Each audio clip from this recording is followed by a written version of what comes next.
Welcome to Timber&Terra. I'm Glenn, and this is an electrical project, sort of. So this is going to be installing the trench and the vaults for underground primary service, so I'll explain a bit more about all that as I go along. But we're here on this road that I've been working on for about a year in the field. It ends right about there.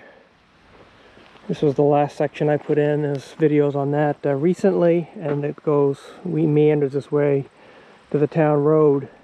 I'm not sure I've explained much about why the shape of the road, but it wasn't necessarily my vision or plan to have a long and winding road. It just worked out that way. There is wetlands basically where those trees are right there, and when I had an environmental engineer come up and survey the wetlands actually went into the field some, and there was a weird spot like right up there of a wetland based on the grasses that grow and the soil samples that he took. So that's why the road had to go up there, because I need to stay 50 feet away. In Vermont there's a 50-foot buffer away from any wetlands. I mean, you can get a permit. That's I think rather tall hoops to jump through, so I just decided to stay away from it, and basically this shape of that road is the closest approach I could make to the wetlands. When I get over here, the wetlands are far enough, because we're quite an elevation compared to the wetlands. We're well beyond the 50-foot buffer here. So on this trailer is a big part of what we need to install. Is about 1,000 feet of 2.5-inch PVC conduit. This is where the primary wire, which I understand is about that big around, goes in. Because the primary is high voltage, so it doesn't carry a lot of current. I think most of the voltage along these sort of residential roads is probably 7,200 volts. It might be 11 or 12,000, I'm not sure, but I think it's probably 7,200. So the primary at 7,200 volts will come in the ground and end up where these flags are, which is about that 1,000-foot length that I just mentioned. And then here on top of this last vault, there'll be 3 of them. The last vault, which is these fiberglass things that stick mostly in the ground, we'll set a transformer on top of that. That will provide the 120, 240 volts to the residential service. So there are 3 volts here. One obviously ends here. There's one midway, which is about 500 feet that way, because they don't want to pull line through a conduit any more than 500 feet. So that needs to be broken up with a volt. The volt really just acts as a large junction box in the ground where they can make connections. And then the last volt, which you can't see from here, but the pole that we're going to connect to at the edge of the road, is called a drain vault. From here, you probably can't easily make out the terrain, but from here to that pole, which is just right about there, just beyond with that the tree line there that you can't see, is the pole, and it is the lowest point of this run. There are a lot of specifications, requirements that I need to follow, because once I put this in and they inspect it and accept it, it is theirs. So as part of this, also have to sign an easement, basically giving them legal right-of-way for this primary line for them to maintain it. So once I put it in, it's theirs. If for some reason there's some problem with it down the road, the electric company fixes it, not me. Up to the meter, from the meter beyond, it becomes my problem. There's also 3 piles of sand, about 14 yards each. 1, 2, and the third one there, strategically placed because the conduit trench, because we have sort of rocky soil, needs to be lined with something that's not going to crush or puncture the conduit. And sand this is pretty cheap. This, I think, bank run sand. It's about $4 a yard. Pretty inexpensive. So the requirement there is to have 4 inches surrounding the conduit. So dig the trench, put 4 inches of sand, lay the conduit, and then another 4 inches of sand above it before I put in sort of the native fill. After the last video of this section of road, the last 300 or so feet of this road, I've actually raised it up another 4 or 5 inches.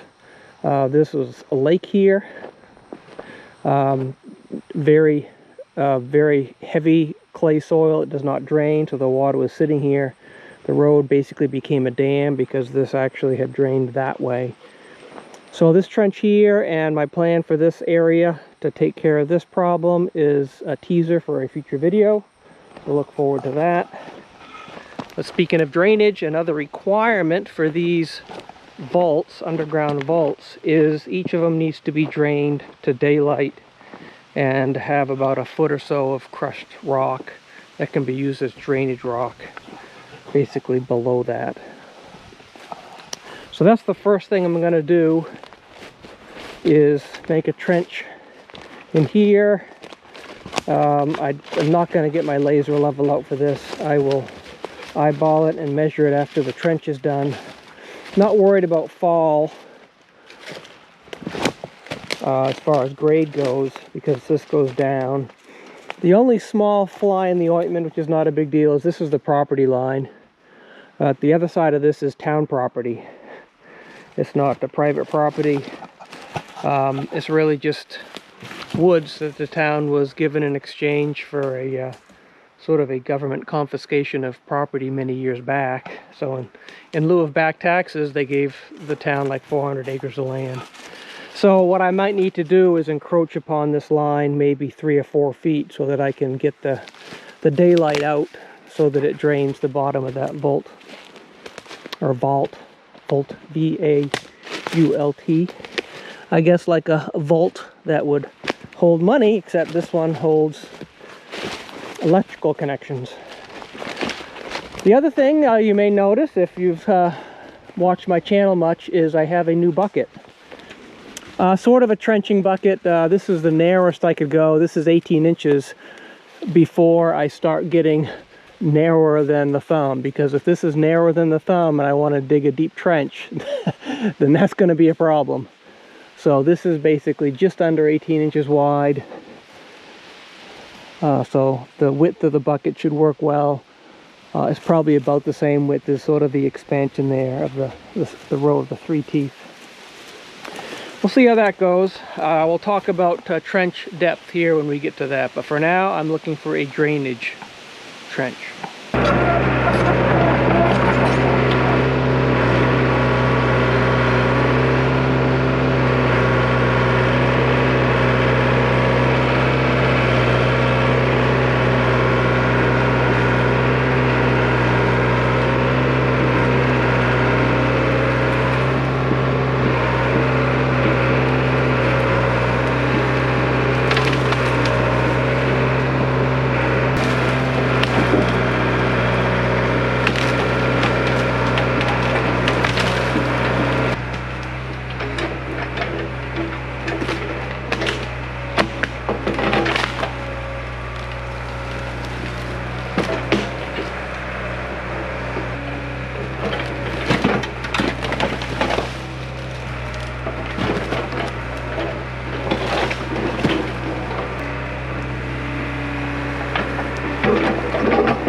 So I've got a trench. It's not the trench because it needs to be deeper, but a trench dug from the daylight in the woods under the excavator. And I've outlined here where the transformer pad's got to go. Basically I need to excavate about 6 foot by 6 foot. That's roughly 4.5 by 5.5 feet sort of thing, or 4 by 4, something like that for the pad. These are schematics. So this is the base of the vault. The vault stops right there, and then in this particular picture is a transformer. And below that I need 12 to 14 inches of drain rock. So this is 32 inches. I need to leave about 4 inches exposed. Add 12 or 14, so that's basically a 4 foot deep hole. So this is only about 3 feet, so I got to dig the trench down another foot or so. I guess in hindsight maybe I should have got my laser level out to figure out exactly the depth I needed to cut out there, but lesson learned, I guess. So I'm going to dig this hole here to the proper depth and then go from here and just make sure I have fall into the woods.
So the hole's dug about 6 feet by 6 feet and 4 feet or so deep, and I started digging the trench a little bit deeper.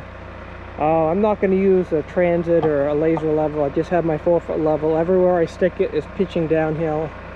The surface pitches downhill as well, so it's not like I'm going to get a super deep trench at the end. It'll probably stay about 4 feet deep the whole way. Alright, I'll keep on digging and bring you back when I'm done. Well, I ran into a boulder, and that is a monster one. It does not budge when I hit it. With the bucket, at first I thought it was ledge, bedrock. Glad it's not. Looks like I may be able to scoop to the left of it a little bit, even if I have to hand dig the trench. But I'm got a nice fall, probably ½ inch per foot from the hole all the way to this rock. I'll dig a little bit more on this side of the rock, get to the level I need, and then hand dig that little narrow passageway by the rock.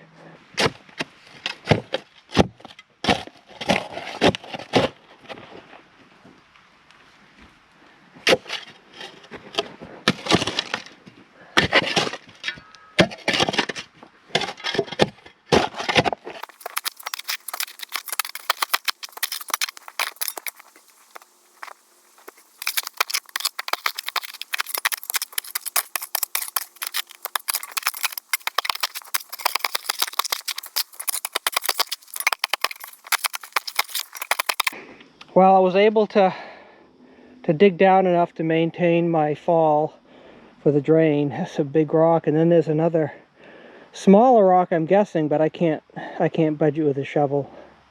It looks sizable, but I think I can sneak that 4-inch drain pipe right between the two. So we'll just start with this pile of dirt that I made and work our way back.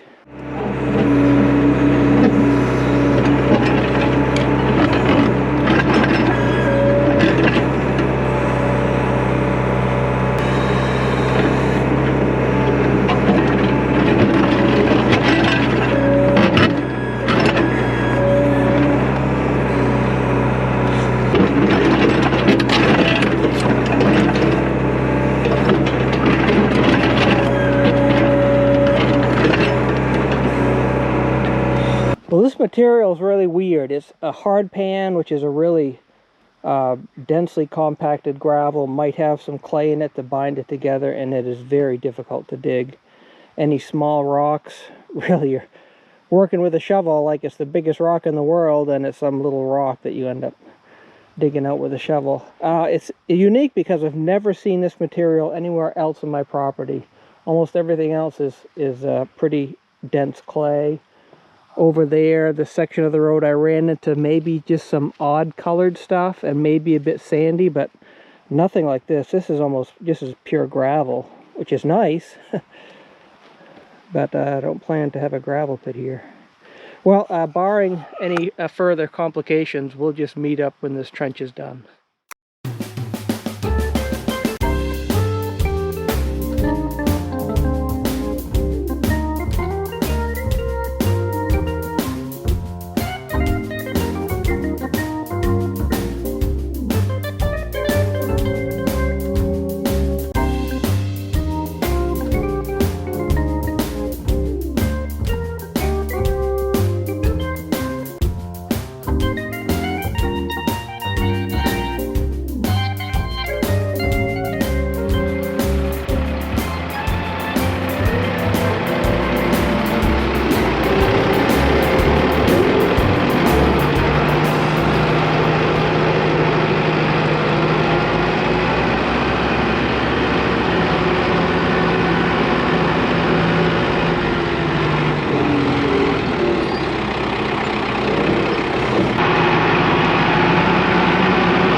So this material is 3/4 inch crushed rock.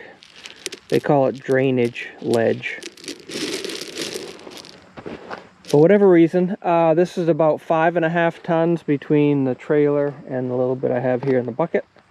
And this cost is $15.75 a ton, so, you know, roughly 80 bucks or so. Plus my time to go get it. So the trench is done. I finished it as sort of dark was setting in last night. I have a little bit of shovel work to do, like just beyond that little jut out where the rock was. This little pile.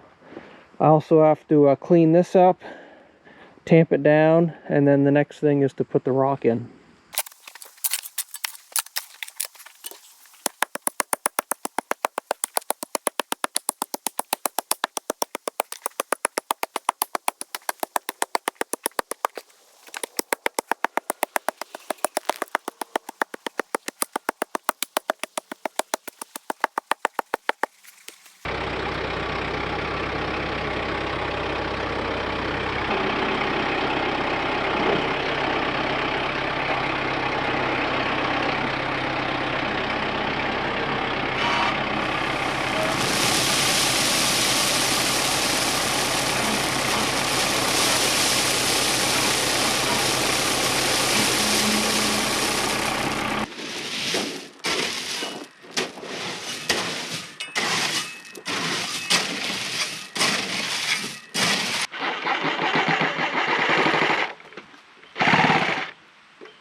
So the vault is 32 inches high.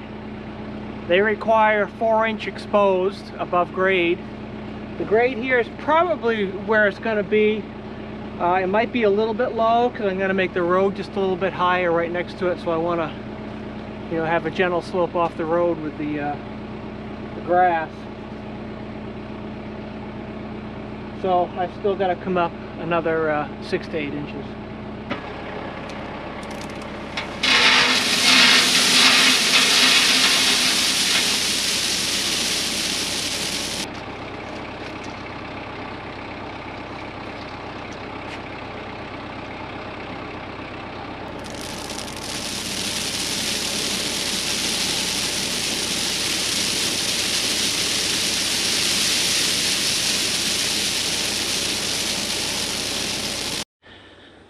Well, after several iterations of dumping and spreading and checking and dumping and spreading and checking, finally where I want it to be, as long as the dog doesn't mess things up too much.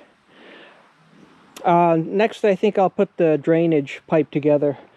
I was schooled with this sort of drainage Watching several channels of drainage type experts, and what was suggested, and I'm glad I did that, is what's called triple wall drainage pipe, which is it's not PVC, so PVC cement doesn't work.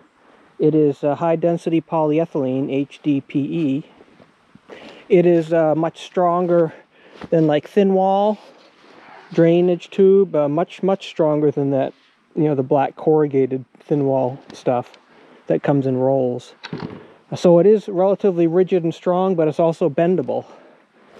And that's, I think, one of the biggest features of it is it won't crack. It's not brittle enough to crack, you know, with the earth moving or frost, things like that. As you can see there, I have quite a bend in it already.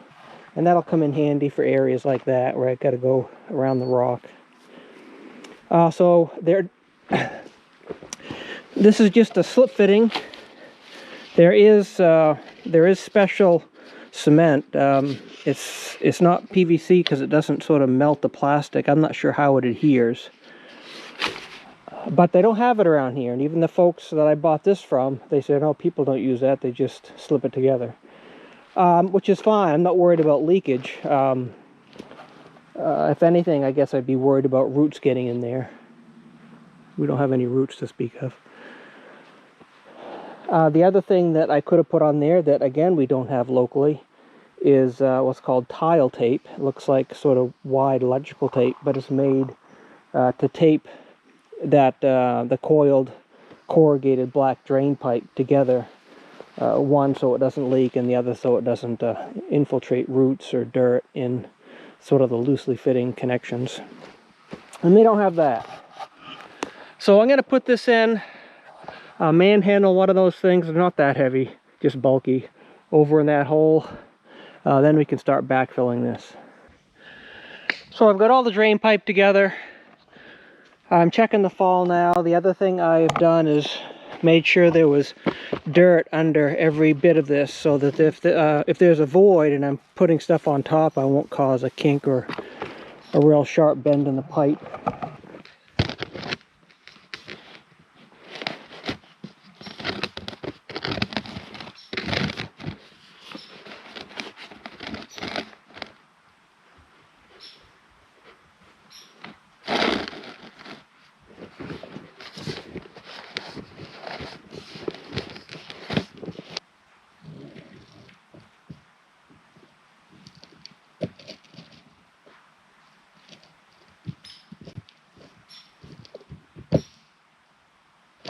Well, it took a little doing, but the pipe all has fall now, no more negative dips, and I've filled the bottom side of the pipe with dirt so that I don't cause any undue bending. Looks like a spot I missed there. I'll get that. It's called triple wall because it has a smooth inside, even though you can see the corrugations a little bit. Smooth outside, you can still feel the corrugations, and then the sandwich, the black in between, is the corrugated, which gives it the strength. So it withstands quite a bit. If you did that with that plastic stuff, it would fold right over into a figure eight. So this is black and white. I've seen like a green, maybe a green interior on the internet from like Menards or other manufacturers.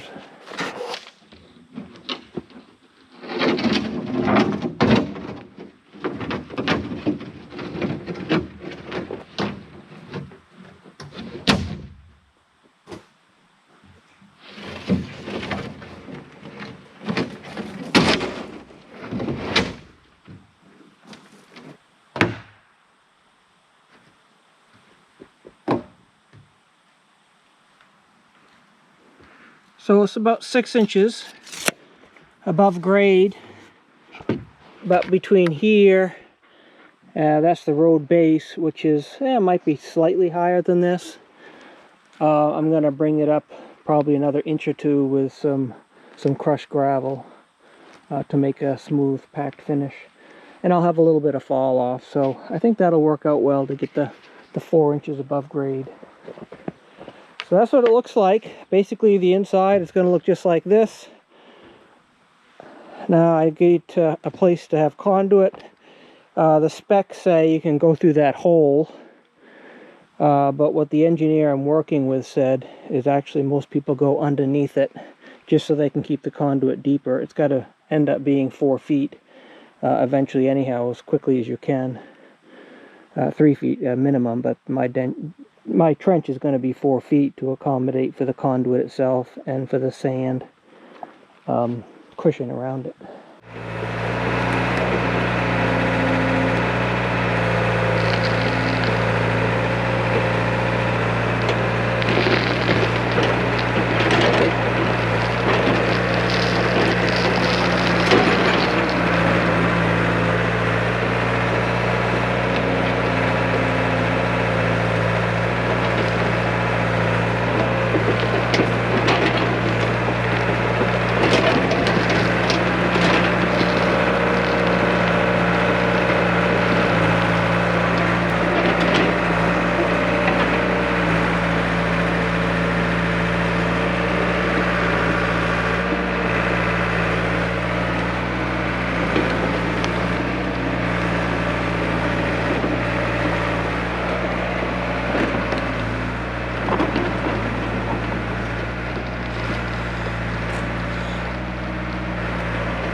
Well, the trench is all filled back in. This was a very painstaking drain. It ended up being about 100 feet long, a bit longer than I thought. The surface didn't slope off as much as I thought, so my trench was a bit deeper and I had to go further out to get daylight. So yeah, some of this is a mess. I tried not to disturb anything more than I needed to, you know, save trees, even put the rocks back, sort of where the rock wall was. Sort of comes across there and goes up there. So this is the daylight. I have a little a varmint grate on the end, so no little critters think they can crawl up there and make a home. So this will fill in and grow green stuff, and probably in a year or two you'll never know anyone was here. Okay, so the drain is in, but we still have work to do here in this vault before we can call this one good. And it's going to be ground rods. I need 2 ground rods, which I have right there. They go on opposite corners of the vault like this. So this note here says ground rods shall be flush or below ground level per the National Electric Code. I think it's the National Electric Code. Maybe it's the National Electric Council Code, to be outside on opposite corners of the vault. So then we have this wire, this number 4 copper wire, which I have, which will sort of make a perimeter, and then 10 feet of pigtail inside the vault for them to use as a ground.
Well, I hope that's what they wanted. I'm just not sure if I needed to connect both of the the wires at that one, or just run it in and not connect it. I don't think it does any harm to connect it. So I may ask if the inspector can come out tomorrow to check this one out, because I have 2 more just like it. With these ground rods, that was tough. It's been a while since I had a workout like that. I'm gonna have to YouTube methods of installing ground rods.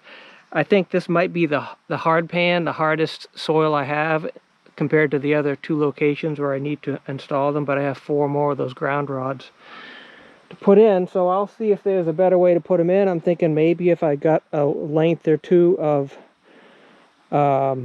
say 3/4 inch or 1 inch schedule 40 pipe, if I could put that on it to keep it from bending and be able to push it straight, but I'd have to have several lengths. I mean, I could push the pipe into the ground somewhat, but I don't want to push it in too far because I may not be able to get it out again. Although with the excavator, I guess I could. So I'm sure there's some better ideas than I have on YouTube for ground rods. But the other 2 down there, I still deal with the rocks. I don't know if I hit any rocks. I'm guessing it would just glance off from them and sort of bend down there if it does. But all I have is rocks down there. I think the clay should be relatively soft. Much softer than when I dug that than this stuff was. Alright, so next is to start the trench. So the trench here is going to go that way, basically hug the road. What I'll probably just do is, you know, keep my tracks on the edge of the road to sort of dig a ditch. It'll end up being, oh, probably 4 or 5 feet off the edge of the road. So I'm going to be here, just be about 2 feet or so below grade to come up underneath.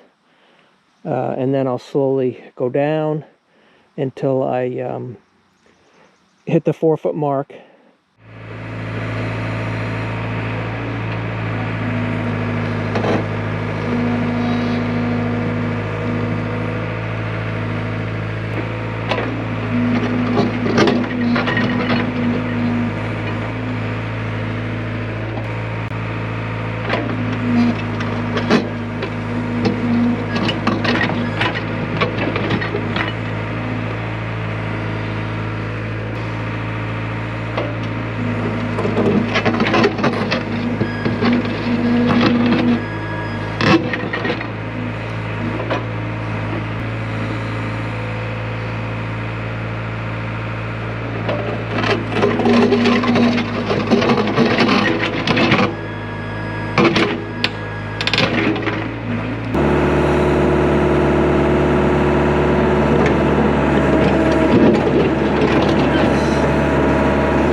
Well, the sun is setting and this day's work has come to an end.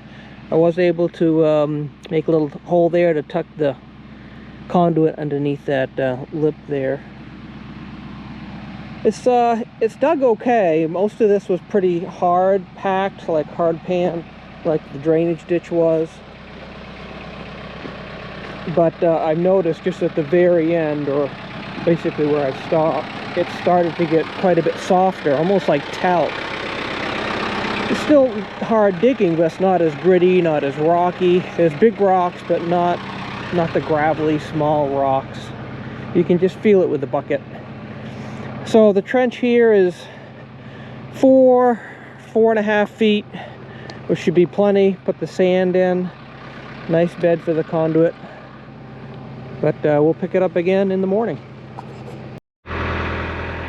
So it is the next morning. I measured out, we have about 120 feet of ditch.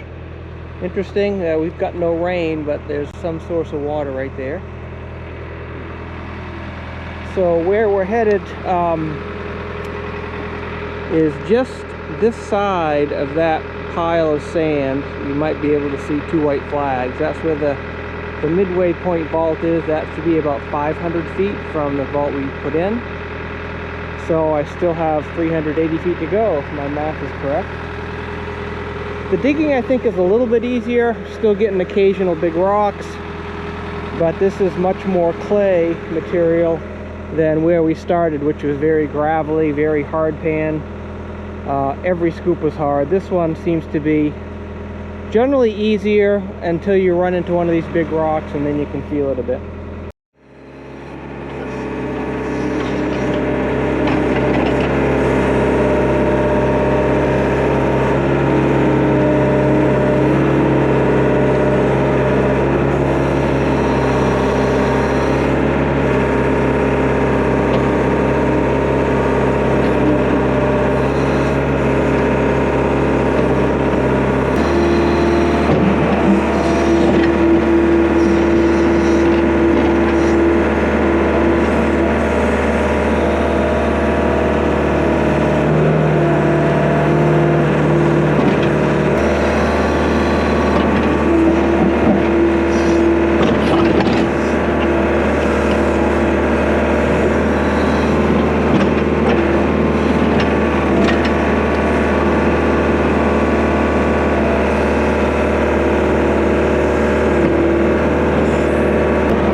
Boy, what a difference. I'm into some really easy to dig material now. I have a little jog in the trench there because just on the other side of the excavator is the flags where that other the midpoint transformer, or not transformer, the vault will go.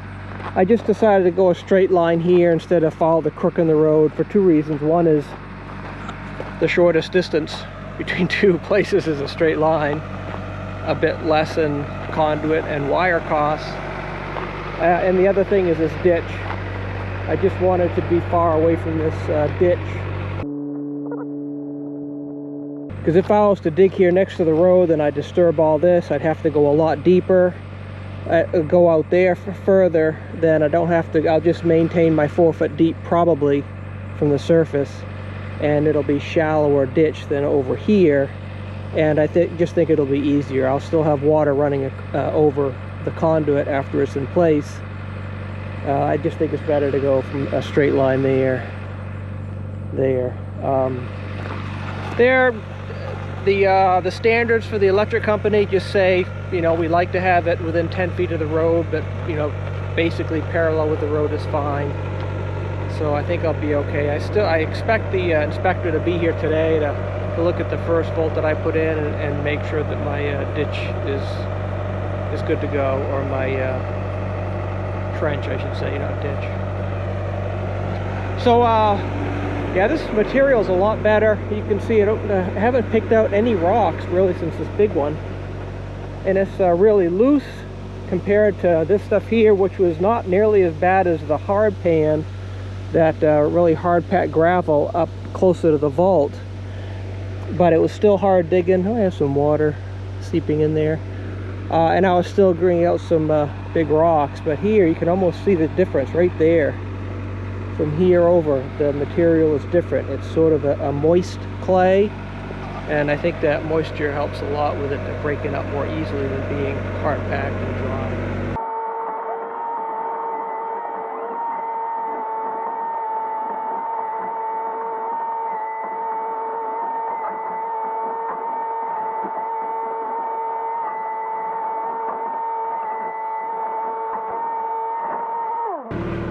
You might have noticed those white paint marks on the, actually it's on the thumb, but that's, I painted that as a 4-foot reference, so when the bucket is flat against the bottom of the trench and the stick is basically vertical, then that white line represents 4 feet. So I'm staying at least 4 feet, probably in most cases close to 4.5 feet, using that reference line to make sure my trench is deep enough.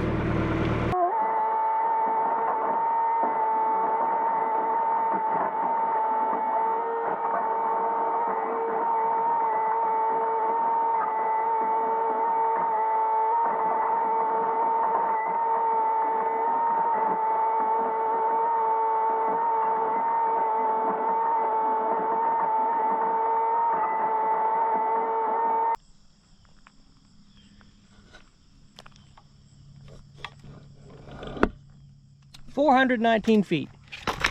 So theoretically then 80 feet from where that trench stops to those flags, which is where the midpoint vault will be, just a giant electrical junction box.